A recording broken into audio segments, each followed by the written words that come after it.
So, good morning, good afternoon, good evening to everyone who's watching. My name is Dr. Shubhda Chaudhary, and this is Middle East Insights platform. Today, we are talking on a very, very sensitive and also a very fragile topic, which is about India and Pakistan rivalry, especially in the context of, now Operation Sindoor and the erstwhile or the continuing context of Pahalgam and the historical trajectory of it. For that, we have Sanjaya Baru, who is a distinguished fellow at United Service Institution of India, New Delhi. He was Director for Geo-economics and Strategy, International Institute of Strategic Studies, London, and Honorary Senior Fellow, Center for Policy Research, New Delhi.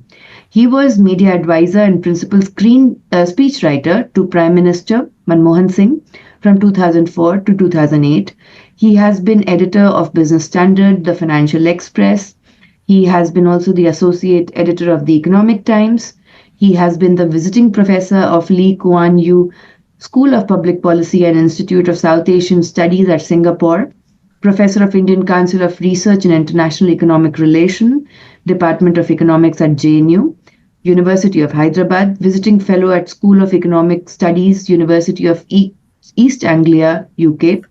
And along with that, he has been a consultant with Human Development Report Office, UNDP, Asian Development Bank. He has lectured at Chatham House, London, National Defence College, Delhi, Indian School of Business, Hyderabad.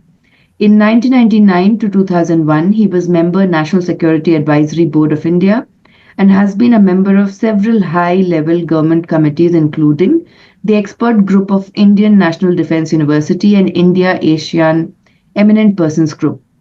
He has written a lot of books. His publications include Strategic Consequences of India's Economic Performances, The Political Economy of Indian Sugar, The Accidental Prime Minister, The Making and Unmaking of Manmohan Singh, which was published in 2014, India and the World, Essays on Geo-economics and Foreign Policy, How P.V. Narasimha Rao Made History, India's Power Elite, Class, Caste and a Cultural Revolution, 75 Years of Indian Economy.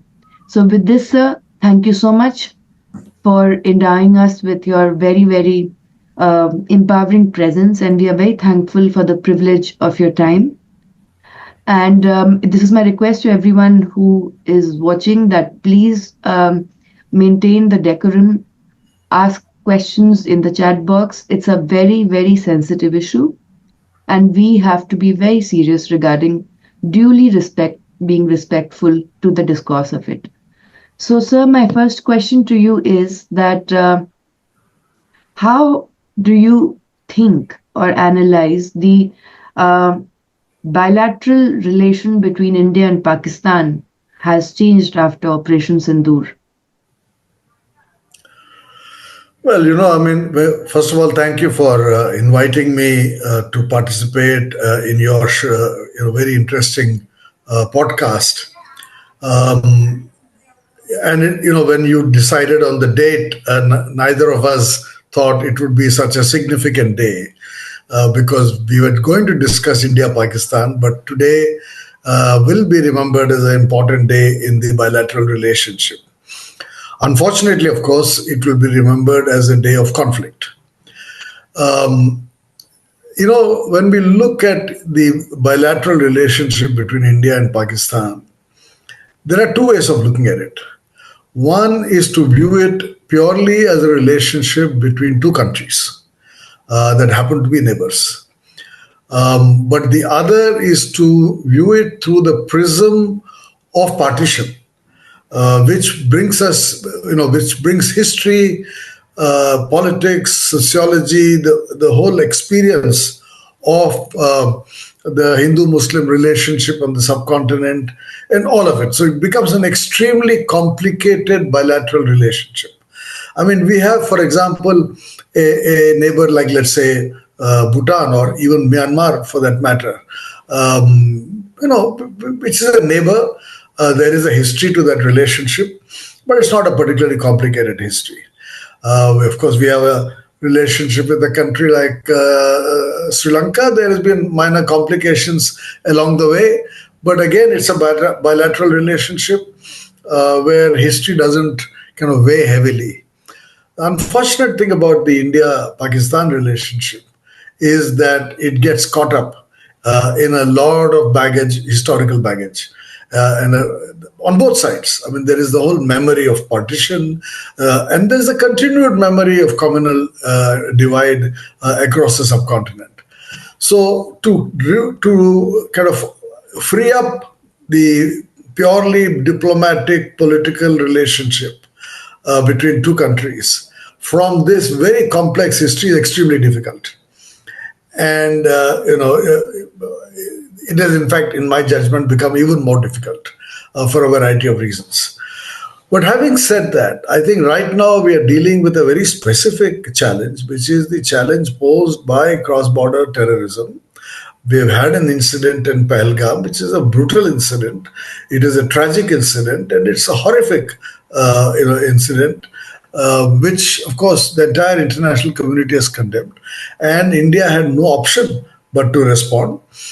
I think what is significant about this particular response is that the entire country was united, cutting across political parties and cutting across the communal divide.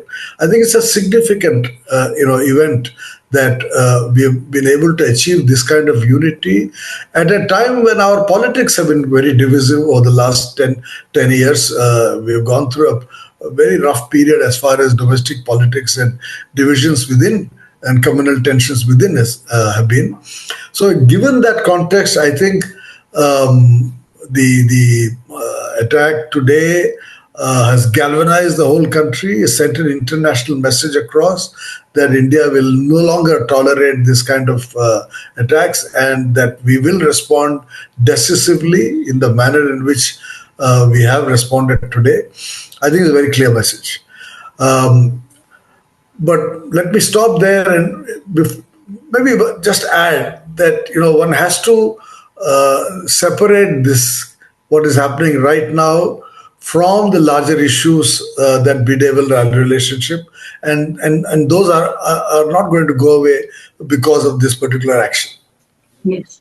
And sir, how do you, and I can be wrong in saying this, but a lot of liberal circles in India are predicting that if there is a war, then Punjab will only be left with, so Pakistan will only be left with the Punjab area, because it is also facing skirmishes from Afghanistan and from Balochistan area. And what do you think is, how would China then respond? Because Balochistan is very important for minerals, energy. They wouldn't want it to disintegrate and go away.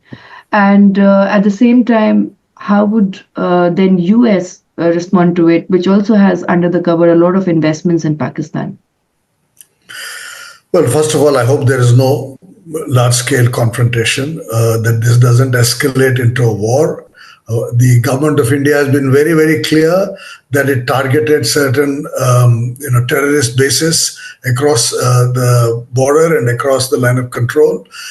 So the government of India said that they don't seek escalation, that they have in fact clarified that they have not targeted any military installation. So India has taken care to ensure that there's no escalation. But given the subcontinent and all the baggage of the subcontinent, if there is a temptation to escalate, it won't work well for anybody. Let me be very clear.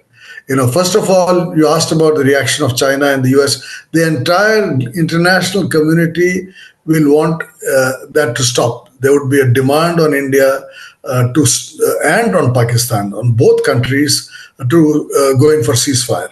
This is what has happened in the past. This will happen again.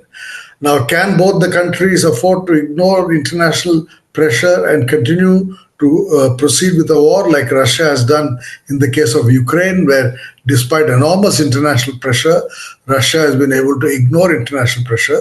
So also Israel in Gaza. Would India proceed, or would Pakistan proceed with action despite that? I don't know. But I certainly hope that there is no escalation. But I think the other important thing to remember is that while it is true, as you have said, that Pakistan has problem on all fronts. It's not just on the Indian side, but also on the Afghan side, and it has internal problems with Balochistan. But any major confrontation between India and Pakistan, an armed conflict, could trigger responses across the subcontinent. We don't know how Bangladesh would make use of the opportunity. We've already heard Muhammad Yunus make all kinds of statements about taking Indian territory and cutting chicken's neck off, etc. We don't know how the Chinese, what kind of role they'll play, though I would expect China would not reveal its hand, but there are other elements in the northeast, etc. So it's not good. It's not going to be in the interests of any country. Certainly not in the interest of India and Pakistan for a large-scale conflict. It will bring both the countries down. In the end, but India is a more powerful country. It has better equipped military machinery, but we don't know how things will evolve, and Pakistan is a nuclear power. So I would say that we should do everything possible to avoid a larger conflict. And I think the Indian government's statements have been reassuring on that grounds. Yes, that is indeed very the surgical nature of the targeting and the kind of time frame which was taken to do it, and also the preparation of the mock drills today. All of them bring a symbolic messaging of unity, which is there. And at the same time, what do you have to say about how many of the Pakistani scholars are now stating that the liberal circles or the illiberal circles in India are do not have any independence of voice, and they have become warmongers without any kind of empathy or understanding of the historical relationship between India and Pakistan? Well, I think the fact is that we have seen a deterioration in the level of discourse in the subcontinent as a whole. But certainly in the case of India, the kind of jingoism that we have seen in the past, the communalization of our domestic politics, the targeting of the minorities. I mean, even the widow of an Indian Air Force officer who was killed in Pahalgam, even she was criticized on social media. So I think all of this, these are all regrettable developments at home. And similarly, even in the case of Pakistan, I mean, there's a lot of this kind of extremism. The army chief gave a speech some time back, which was awful, communalized rhetoric, very, very provocative speech. And we have, people in India who speak like that. So I think the level of discourse in both countries has deteriorated over the last decade. I'm glad, for example, that the Foreign Secretary, Mr. Vikram Misri, in his remarks, drew attention to the fact that the purpose of Pakistan in undertaking what it has done is to, promote greater communal divide in India. That the entire purpose of these terror attacks is to actually divide India. And I think Vikram Misri, the Foreign Secretary, has made a very important remark, and I'm glad he did that. I have said it many times that every time there was a terror attack in India during the period 2004 to 2009, 2008, before the Mumbai attack, when I was working with Prime Minister Manmohan Singh, every time there was a terror attack, the Prime Minister would go on television and make the statement that these terror attacks are meant to divide our country, to increase communal tensions, and that it is important to maintain peace and harmony, etc., etc. I mean, Dr. Manmohan Singh was very clear, and I'm glad after such a long time, I heard our Foreign Secretary kind of echo what I used to hear Dr. Manmohan Singh say, that these kind of terror attacks are aimed at sharpening the communal divide, which is why I think the response both in Kashmir itself as well as across the country, in terms of everybody being on the same page, I think it was a very, very important development. And I'm glad the government, even if it is symbolic, had a Muslim officer at the Yes. press conference. I mean, I know it's symbolic, but these symbols become important. They send a message that irrespective of our religion, we are all Indians, and that we should not promote religious hatred and communalism in this country because that only weakens us. I think it's an extremely important message for the country, and I'm glad Vikram Mishri made that remark in his press conference. Yes. In fact, what I do believe, sir, is that any form of alienation or othering which is done to the others, it is also done to ourselves. That's right. And that is a very toxic, um, fragile, vulnerable position to be in. My next question to you, sir, is that how do you perceive the role of, because Saudi Arabia and Iran offered that they would like to mediate, and it was immediately by some circles seen as, you know, the Muslim country trying to protect another Muslim country rhetoric. But how do you see the role of Iran and Saudi Arabia, especially when the Iranian foreign minister is now in Delhi? You see, first of all, as far as the Islamic countries are concerned, they also have a domestic audience. When there is a conflict between India and Pakistan, even in the past, the Organization of Islamic Countries, came out in support of Pakistan because there is a concept of a ummah and of a global unity of the community, etc. And most of these governments make these statements pro forma. But I think very few of them have really any stake in this conflict. Whether it is Iran, whether it is Saudi Arabia or Indonesia or Malaysia or the GCC countries, what is their stake? They're doing business with both countries. They would like peace in the subcontinent so that that business relationship prospers. They are all economies which are doing particularly well, whether it's Malaysia and Indonesia to our east, which are both Muslim majority countries, or it is the GCC countries, including Qatar and UAE and Saudi Arabia to our west. These are all economies that would benefit from India and Pakistan doing well because we have big markets. The region offers a lot of opportunity for all of them.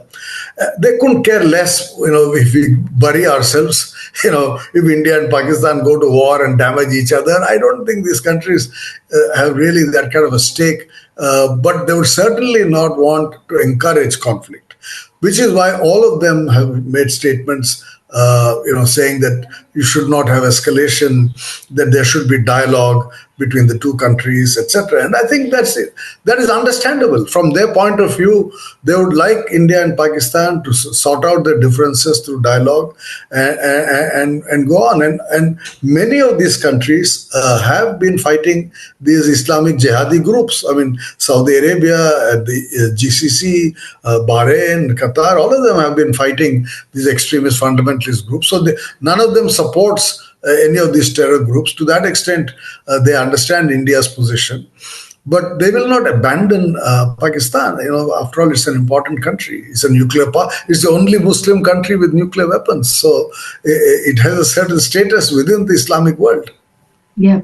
And so often there is a certain kind of pride in emulating Israel and the model of it for India, like, how the redundancy of United Nations and what Israel is doing. But often we do miss the fact that Israel has a very strong lobby in United States.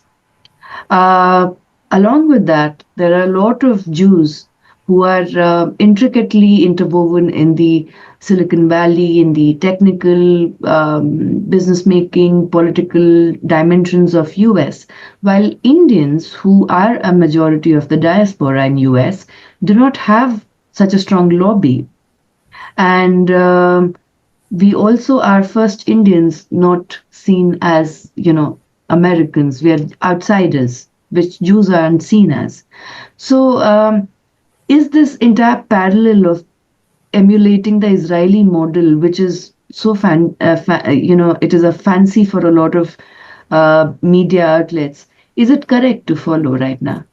Well, that's a very interesting question, and it's a quite a fascinating question.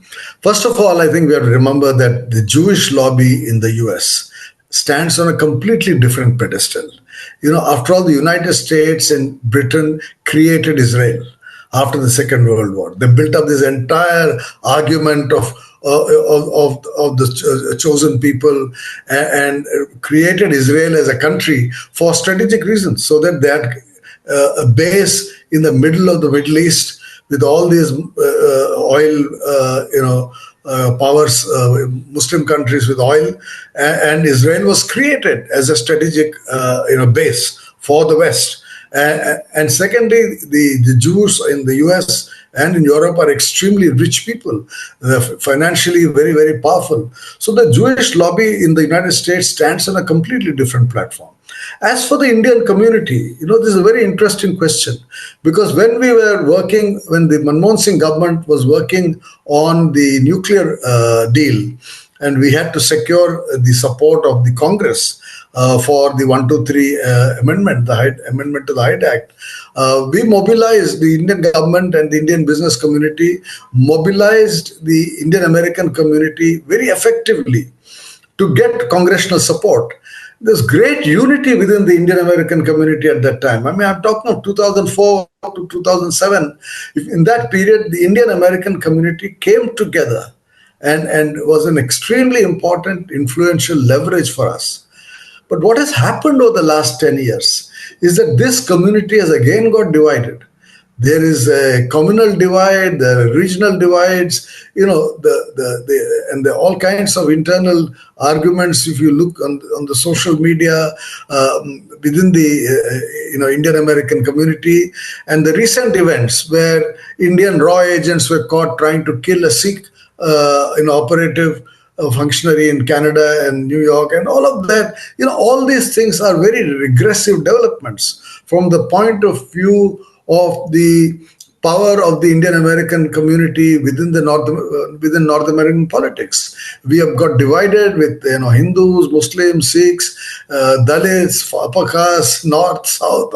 I mean, this is terrible kind of internal divisions that have emerged, which have weakened, in my judgment, the Indian American community over the last 10 years. Yeah. And so one of our members, Anurag, is asking that do you believe that there is this alleged Indian interference in internal matters or domestic politics of Bangladesh, Nepal, and Maldives, as it is often produced by their own media, domestic media rhetoric? Sorry, internal affairs by whom? By India. By India? Yeah. I don't know. I mean, I think the fact is that over the last 50, 60 years, our neighbors have often complained of interference in their domestic politics. And I think it's part of the problem of the disparate size of India and its smaller neighbors, because we appear very, very large to all our neighbors, except for Pakistan, which is not that small compared to us. But, whether it's Nepal or Maldives or Bhutan or even Sri Lanka, they look at India as the big brother in the neighborhood, and therefore there's always this feeling that there's some interference. And we have had incidents in the past, whether it's in each of these countries, the Indian hand has been around, whether it's in Nepal or in Sri Lanka or in Bangladesh or indeed in Maldives, and so there's naturally some element of suspicion. Whether it has increased in the recent past, I'm not aware. Whether the current government has been interfering more than earlier governments, I'm not aware. But the fact is that there's always a kind of suspicion of India's intentions within the neighborhood. And I think it's a challenge for Indian diplomacy and Indian political leadership.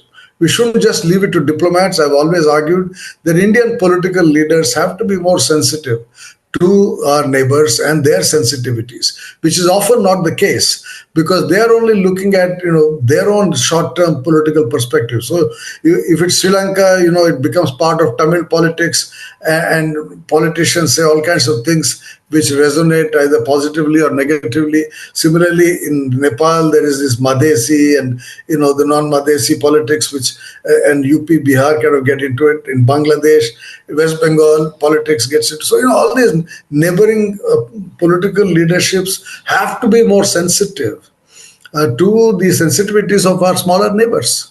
Yeah.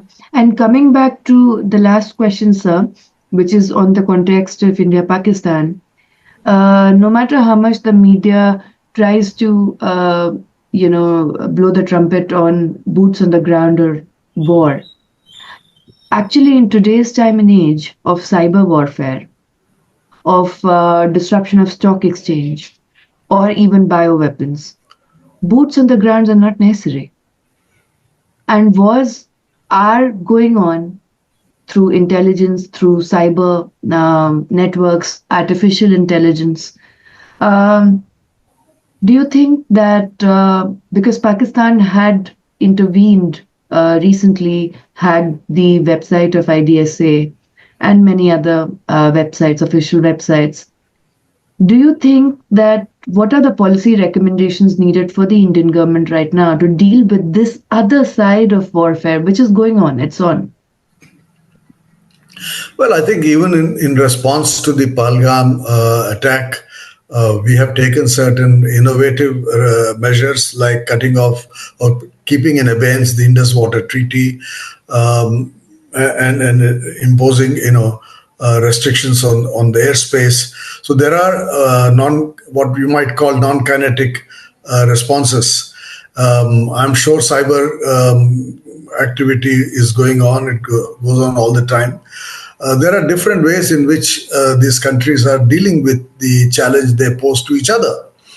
But I would like to end on a larger note that the fact is that unless there is peace and stability in South Asia, all of us will sink. To imagine somehow that India will rise, India will become a developed country by 2047, Viksit Bharat, that India will sustain its rise, which you have seen over the last quarter century, India has done reasonably well, but that this will be sustained irrespective of the security situation in our neighborhood. I think that is a fantasy. It is very, very important for us to ensure regional security along all our borders, which means really having a neighborhood policy, an effective neighborhood policy.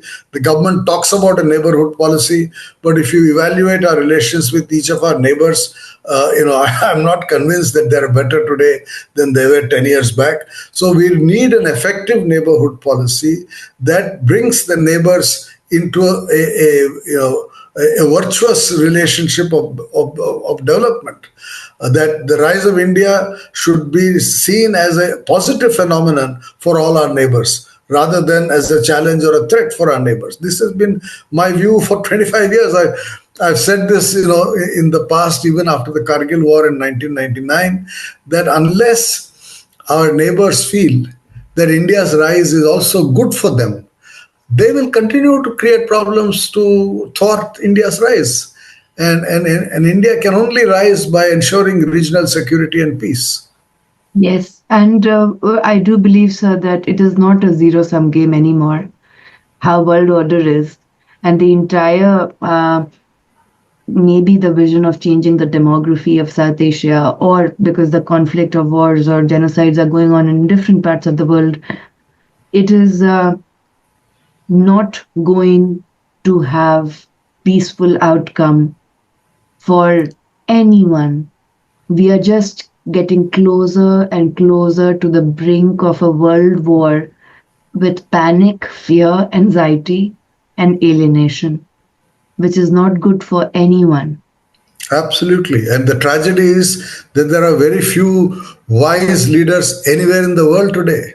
Yes. I mean, you look around the international, a pantheon of leaders, not one person who inspires that kind of confidence that they can, in fact, stabilize the global economy and the global polity. It's a difficult era that we are all going through. Yeah, and I think it is also because the military industrial complex and arms suppliers make a lot of money out of it at the loss of lives of innocent civilians. At the same time, there is no defense of any terrorist activity. So, with this, sir, thank you so much. And we are very, very empowered to even have a bit of your time today, Thank which you. was a very balanced perspective, which is very much needed in today's discourse when we are questioning each other and we are divided on many lines. Thank you. Thank you very much for inviting me on your podcast. Thank you. Thank you. Thank you, everyone who joined. Thank you, everyone. Bye. Thank you. Bye. Bye.